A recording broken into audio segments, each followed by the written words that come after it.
नमस्कार। आप देख रहे हैं अपना चैनल न्यूज सच तक और मैं हूं सोनेलाल।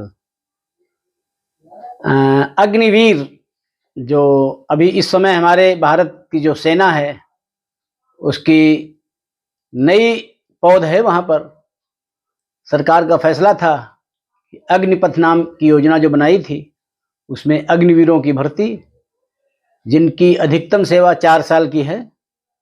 और ये जब वीर सैनिक वहां से सेवानिवृत्त होंगे तो उनके सामने फिर कई समस्याएं भी होंगी। इनके सामने रोजगार की समस्या होगी, उनके सामने चिकित्सा की कमी होगी, क्योंकि अभी तक जितने भी सेना से रिटायर होते हैं जवान उनको ईसीएचएस के तहत कवर किया जाता है। और ईसीएचएस में उनको पूरे परिवार को, जो उनके डिपेंडेंट होते हैं, माँ, पिता और पत्नी, बच्चे जो 25 साल से कम उम्र के हैं, या बेटी है तो बेटी 25 साल से ऊपर भी होगी, अगर शादी नहीं हुई है तो उसको भी कवर किया गया है इसमें। तो ये व्यवस्था है हमारे जो पूर्व सैनिक हैं। लेकिन अग्निवीरों के लिए अभी तक ऐसी कोई व्यवस्था नहीं है। अग्निवीर जब तक सेवा में हैं तब तक उनको वहाँ पर इलाज मिल रहा है, और जब वहाँ से सेवा मुक्त हो जाएंगे तब उनके सामने फिर ये चिकित्सा की कमी खलेगी। तो सरकार इस विषय में विचार कर रही है और गंभीरता से विचार कर रही है कि अग्निवीरों को क्या किया जाए कि उनको चिकित्सा सुविधा मिले। तो इस विषय में अभी जो सरकार के पास या फौज में अभी देखा जाए तो थल सेना में लगभग 1,25,000 हमारे अग्निवीर हैं, वायु सेना में 12,000 और जल सेना में 12,000, यानी कुल अग्निवीर भी देखा जाए तो लगभग 1.5 लाख के आसपास हैं। और ये अगले वर्ष 2026 से निकलने शुरू हो जाएंगे, क्योंकि जो अग्निवीरों की भर्ती हुई है इसमें से 25% नियमित सेवा में रहेंगे और 75% जो अग्निवीर हैं उनको वापस आना पड़ेगा।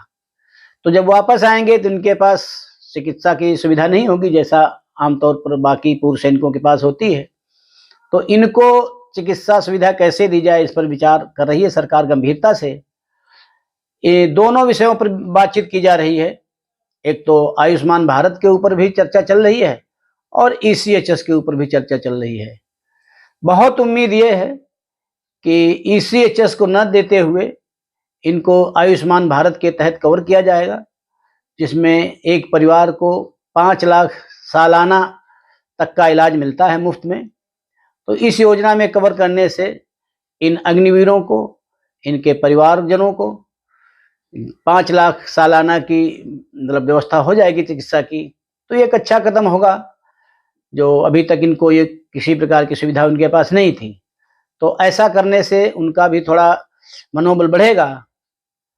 इस विषय में कुछ दिनों पहले हमारे जो थल सेना अध्यक्ष उपेंद्र द्विवेदी जी हैं, उन्होंने भी कहा था कि अग्निवीरों को रिटायर होने के बाद में उनको कल्याण के लिए, उनकी बेहतरी के लिए सरकार प्रयास कर रही है। लेकिन उस समय उन्होंने इसका खुलासा नहीं किया था कि उनकी बेहतरी का क्या क्या उपाय किया जाएगा। हालांकि कई प्रतिष्ठानों ने, कई सरकारों ने अपने यहाँ अग्निवीरों को दोबारा नौकरी पर रखने के लिए घोषणाएं की हुई हैं।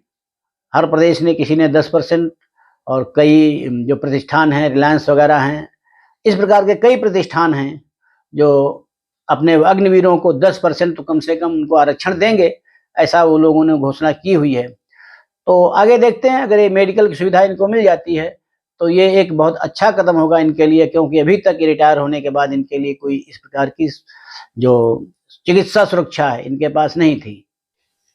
ईसीएचएस की बनिस्पत आयुष्मान भारत योजना जो है तो ये कुछ किफ़ायती है, क्योंकि आयुष्मान भारत पर सरकार को वही लगभग 100 रुपये महीने खर्च करना पड़ेगा।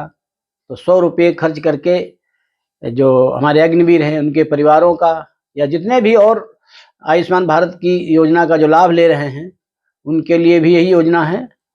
तो देखते हैं सरकार इसकी घोषणा कब करती है, क्योंकि अभी 1 साल बाकी है उनके यहाँ आने में, और उम्मीद है कि उनके रिटायर होने के पहले, उनके सेवा मुक्त होने से पहले सरकार इस विषय पर घोषणा कर देगी।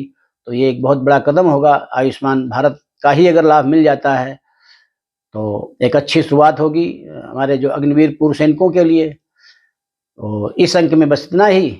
अगले फिर किसी अंक में दूसरी चर्चा के साथ आपके साथ प्रस्तुत होऊंगा। तब तक आप हमारे चैनल को देखिए, लाइक करिए, शेयर करिए और सब्सक्राइब करिए। धन्यवाद।